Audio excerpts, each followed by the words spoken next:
안녕하세요. 5월 16일 월요일 아침 말씀 묵상입니다. 오늘 우리에게 허락하신 말씀을 이 시간 함께 보시겠습니다. 오늘 묵상하실 말씀은 사무엘상 5장 1절에서 12절의 말씀입니다. 제가 읽어드리겠습니다.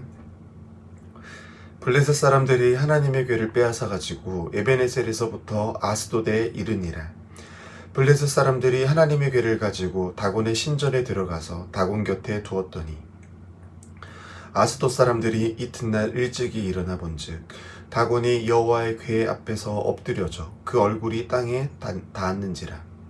그들이 다곤을 일으켜 다시 그 자리에 세웠더니 그 이튿날 아침에 그들이 일찍이 일어나 본즉 다곤이 여호와의 궤 앞에서 또다시 엎드려져 얼굴이 땅이 닿았고 그 머리와 두 손목은 끊어져 문지방에 있고 다곤의 몸뚱이만 남았더라. 그러므로 다곤의 제사장들이나 다곤의 신전에 들어갔던 자는 오늘까지 아스돗에 있는 다곤의 문지방을 밟지 아니하더라. 여호와의 손이 아스돗 사람에게 엄중히 더하사 독한 종기의 재앙으로 아스돗과 그 지역을 쳐서 망하게 하니 아스돗 사람들이 이를 보고 이르되 이스라엘의 신의 궤를 우리와 함께 있지 못하게 할지라.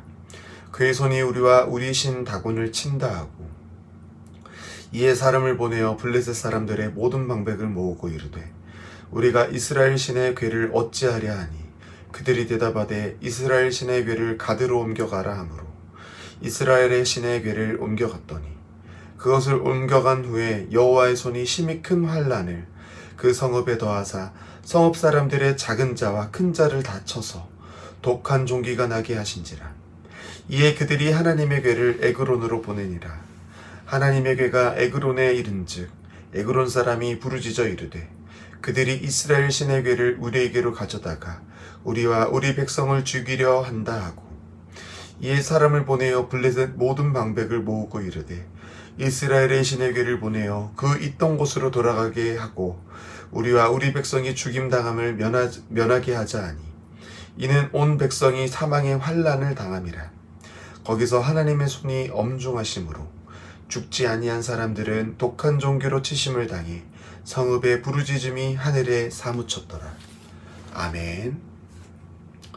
오늘 본문을 보면 이스라엘에게 끔찍한 일이 벌어졌습니다. 바로 하나님의 궤를 빼앗긴 것입니다.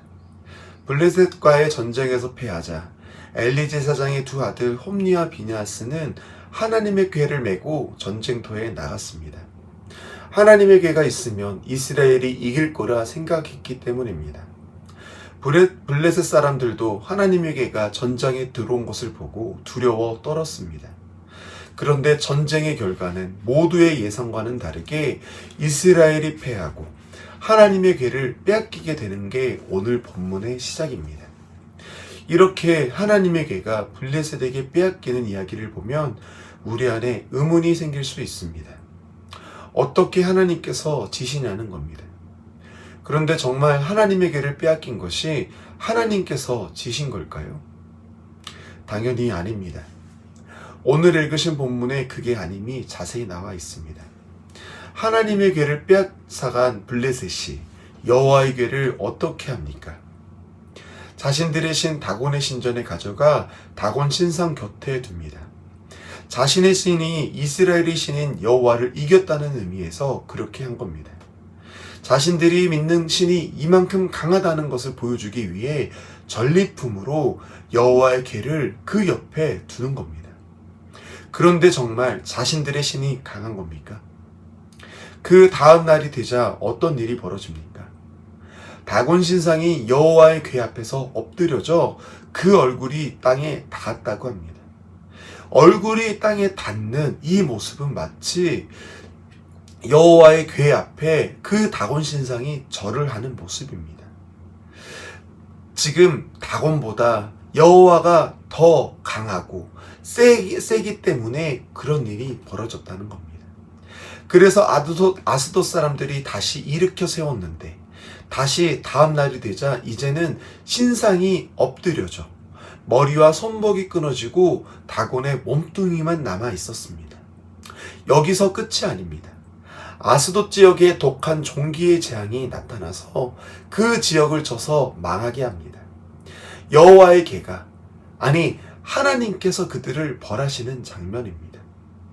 여기서 끝이 아니죠. 어떻게든 여호와의 개를 가지고 있으려고 가드에, 에그론에 그 여호와의 개를 옮겼지만 그곳에서도 심히 큰 환란이 일어나고 여호와의 개가 있는 그 땅을 망하게 만들었습니다. 이렇게 되자 결국 블레셋 사람들이 항복하고 이스라엘의 신의 개를 보내요. 그 있는 곳으로 돌아가게 하자고, 그래서 우리 백성이 죽임당하는 것을 면하게 하자고 합니다.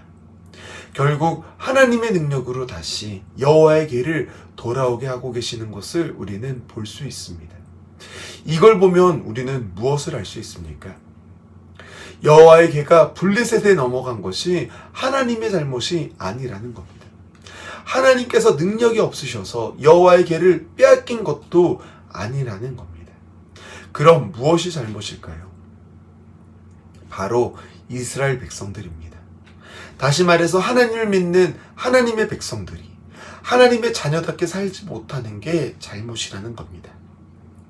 하나님을 믿는 자로서 세상을 살다 보면 우리 안에 하나님이 정말 살아계신 게 맞는지 의문이 들 때도 있습니다. 세상의 교회가 핍박을 받고 하나님을 믿는 게 세상에서 손해가 되는 것처럼 보일 때 정말 하나님께서 살아계셔서 그의 백성들을 보살피고 계시는지 의심이 들 때가 있습니다. 하지만 지금까지 하나님께서 이끌어 오신 역사를 보면 어떻습니까? 기독교는 지금까지 거의 핍박의 역사를 살아왔지만 그런 핍박 속에서도 시간이 지날수록 점점 커져가고 힘이 있어감을 볼 수 있습니다. 하나님이 살아계시지 않으시면, 역사하지 않으시면 불가능한 일들이 우리의 기독교의 역사에 쓰여가고 있다는 겁니다. 하나님은 언제나 일하십니다. 능력이 한이 없으신 분이시라는 겁니다. 그럼에도 우리 인생에 하나님의 일하심을 발견하지 못하는 것 같을 때에는 우리는 먼저 우리의 삶의 모습을 점검해야 합니다.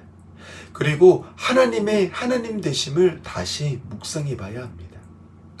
홈리와 비느하스처럼 여호와의 개만 들고 나가면 전쟁에 이긴다는 생각을 가진 건 아닌지, 하나님을 섬기는 것이 아니라 하나님을 이용하고 있는 건 아닌지를 생각해 봐야 된다는 것입니다. 하나님은 우리의 마음대로 움직이고 이용할 수 있는 분이 아니십니다. 언제나 하나님 앞에서 우리는 하나님의 뜻과 마음을 묻고 우리가 하나님의 뜻에 맞춰가야 합니다. 전능하신 하나님께서는 우리에게 이런 자세를 가르쳐 주시기 위해서 블레셋의 여호와의 개를 사로잡혀가는 수치도 당황하십니다. 이 부분은 꼭 다루시겠다는 하나님의 고집으로 볼 수 있습니다. 그래서 하나님께서 역사하시고 일하시지 않는 것 같을 때에는 우리가 하나님의 뜻을 따라 살고 있는지를 점검해 봐야 합니다. 우리의 생각과 삶의 태도를 하나님께 맞추고 나아갈 때 하나님은 다시 우리 안에 놀라운 역사를 허락하실 것이고 우리와 동행하심으로 믿음의 길을 걷게 하실 겁니다. 오늘 하루도 하나님의 뜻에 우리의 삶을 맞추시기를 애쓰시는 우리 문화촌제일교회 성도님들 되시기를 바라며 오늘 말씀을 마치도록 하겠습니다. 함께 기도하시겠습니다. 사랑해 주님, 감사합니다. 하나님의 크고 놀라운 능력을 저희들 찬양합니다.